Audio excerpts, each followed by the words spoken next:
The mother of 4 from Elkhart, who was found dead in Georgia. The bodies of her children were also discovered by investigators. 16 News Now reporter Kim Shine is live in studio. She talked with some of Joan's friends and shares how they're remembering her. Kim.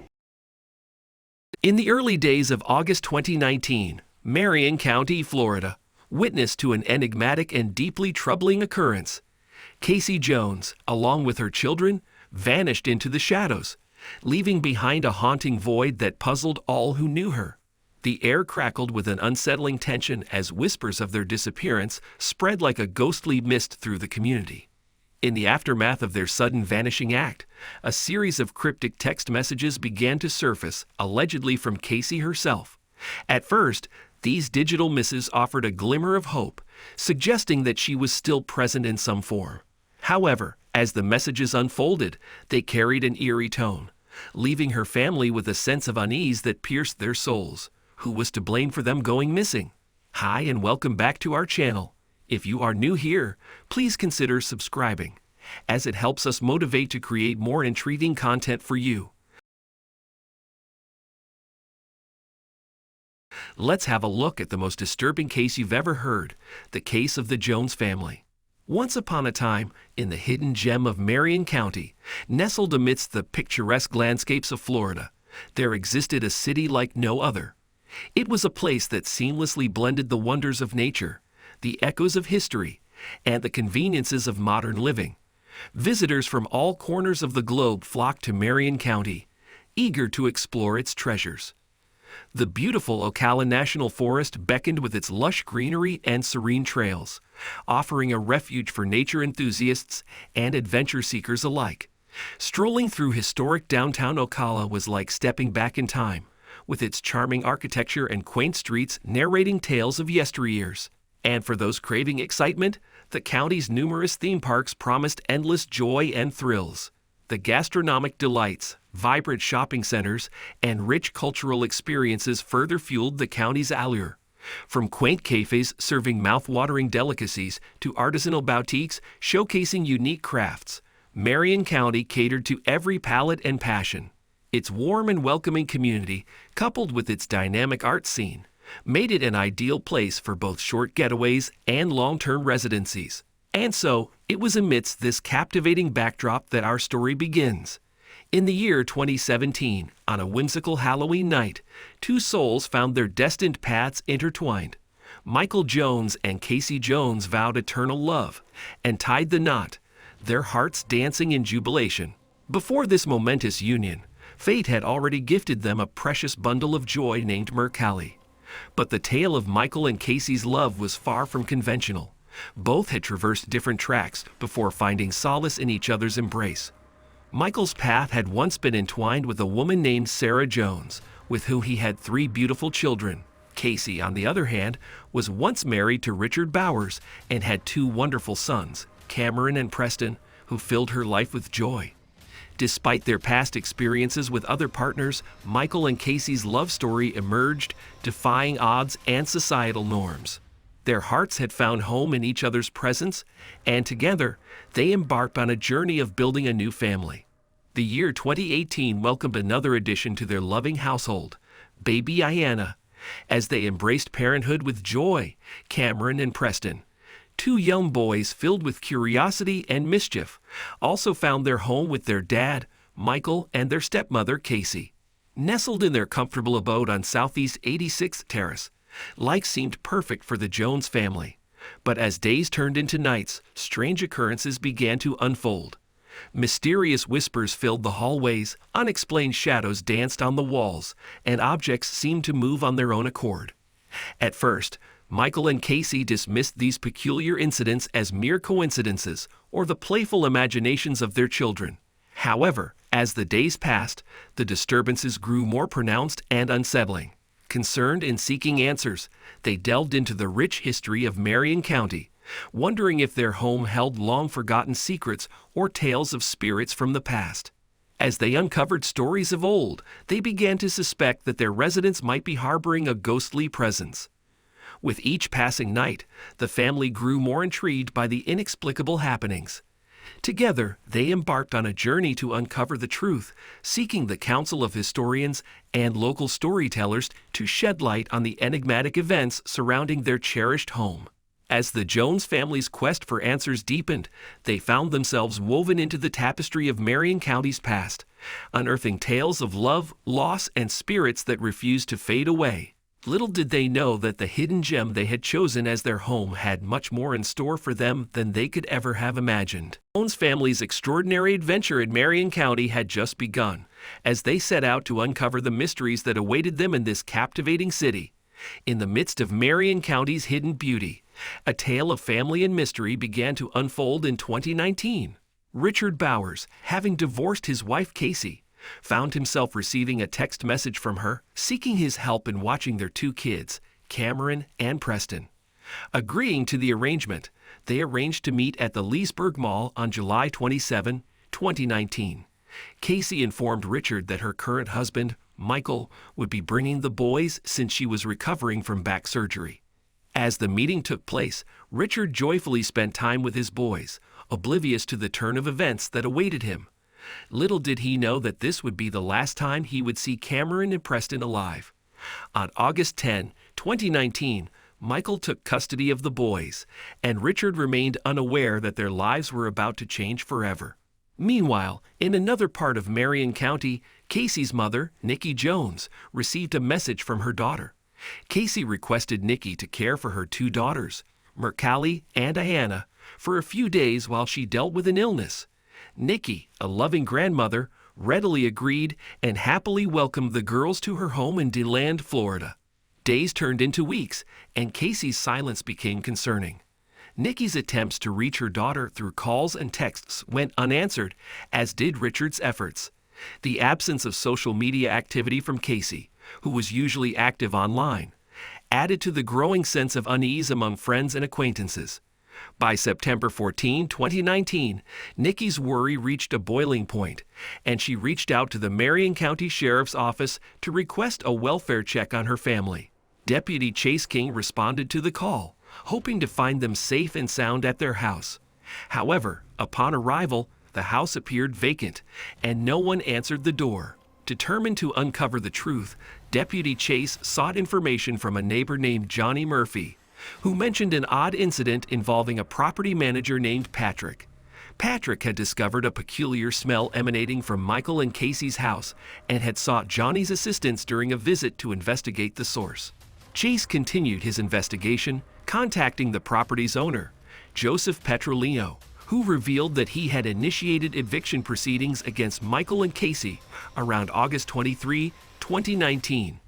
However, when Joseph had spoken to Casey, she distanced herself from Michael, claiming no association with him and suggesting that Joseph speak directly to him for more information. As the pieces of this mysterious puzzle slowly fell into place, a sense of foreboding lingered over Marion County. The disappearance of Casey and the unusual circumstances surrounding the family's situation left everyone with unanswered questions. And so, the once hidden gem of Marion County became shrouded in an air of uncertainty, with the search for answers leading authorities and loved ones into the shadows where the truth awaited its discovery. Joseph then got in touch with Michael, who sent him a text message right away saying he was going and would leave the key on the counter. After that, Joseph tried many times to get in touch with Michael, but he could not reach him. Joseph said that one of his property workers had cleaned and fixed up the house after the couple moved out. What happened to Michael, Casey, and her 4 kids kept getting more and more mysterious. Sergeant Micah Moore, another cop, soon showed up to help Chase. Together, they went into the house, but only after the owner, Joseph, let them in. As soon as they opened the door and walked inside, the smell of decay hit them like a ton of bricks.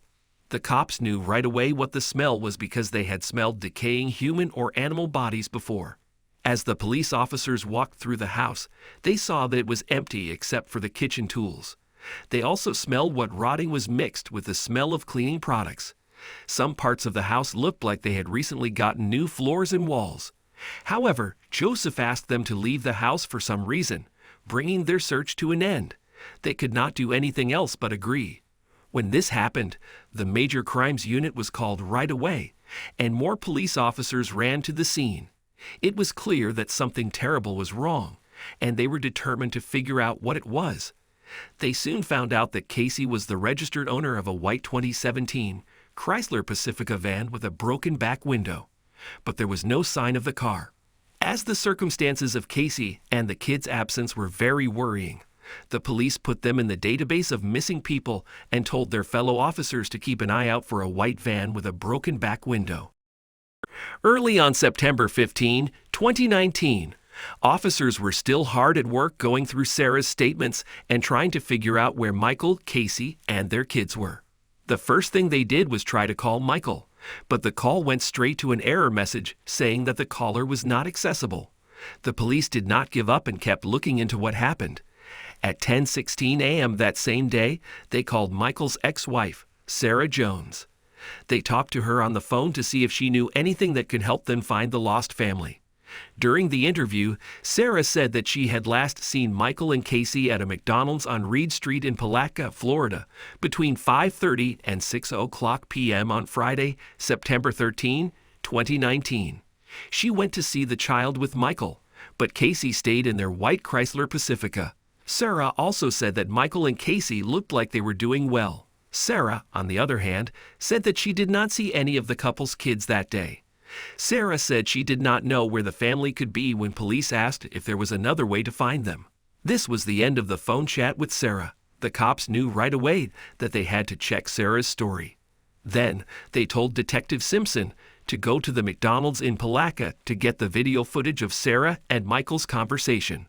But by noon that same day, Detective Simpson said he had carefully looked at the tape from the date and time. Sarah said she saw Michael and Casey, but he could not find the white family van in it.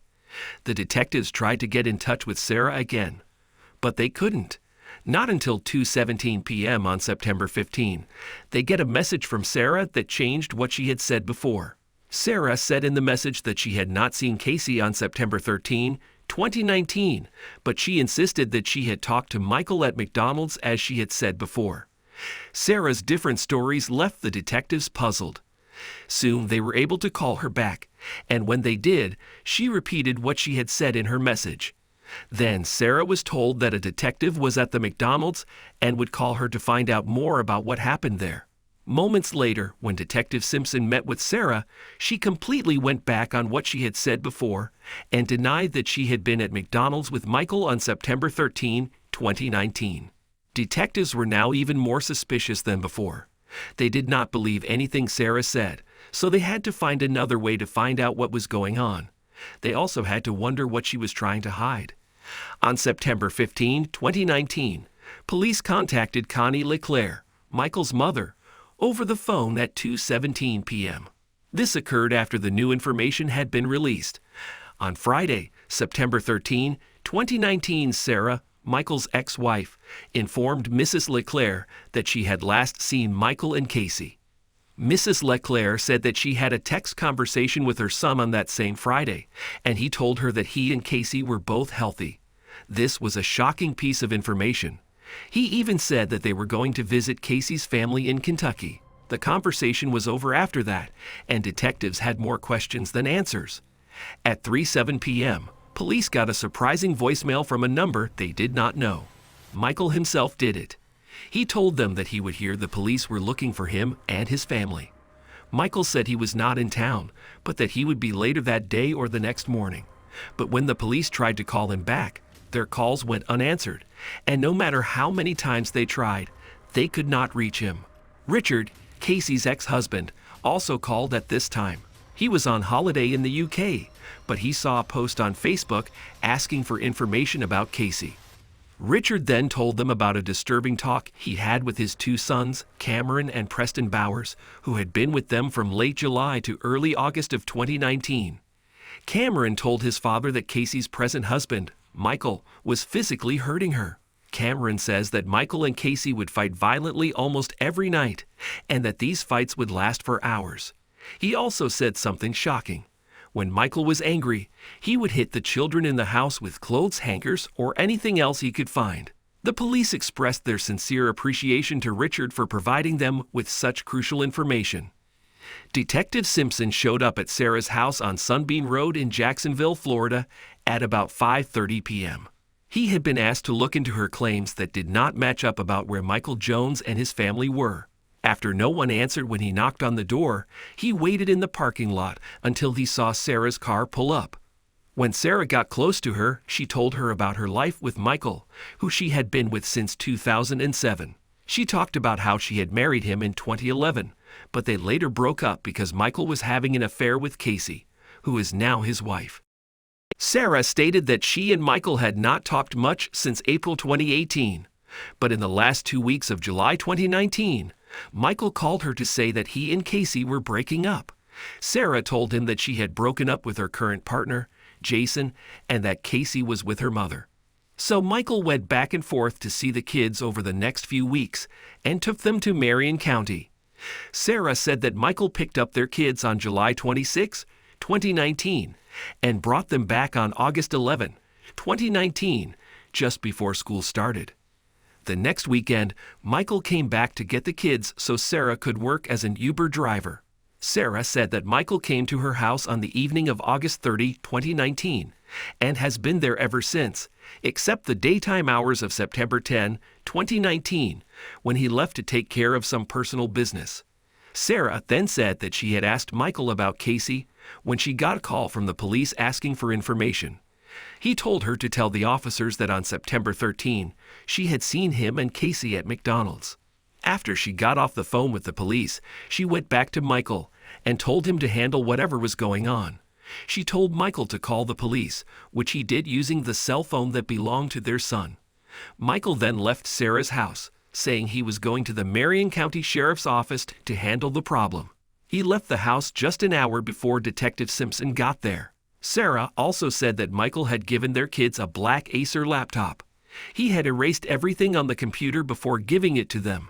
Sarah offered to let Detective Simpson look at the computer to see if there was any proof on it. Sarah signed a form that permitted Detective Simpson to search the data storage. He then took the laptop with him when he left the house. Michael was found on September 15, 2019, around 8 p.m. The Brantley County Sheriff's Office sent deputies Wade Bennett and Chris McDonald to the scene of a single car crash that happened in a quiet country area near the Florida-Georgia border. As soon as they got there, they saw that the car was a white Chrysler van. It looked like it had gone off the road and hit a concrete culvert. When they looked around, they were shocked to see that the driver was Michael, the person they had been looking for all day.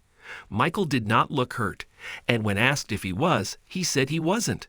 But then Deputy Bennett noticed something that caught his attention, a smell that he knew all too well from his years as a police officer.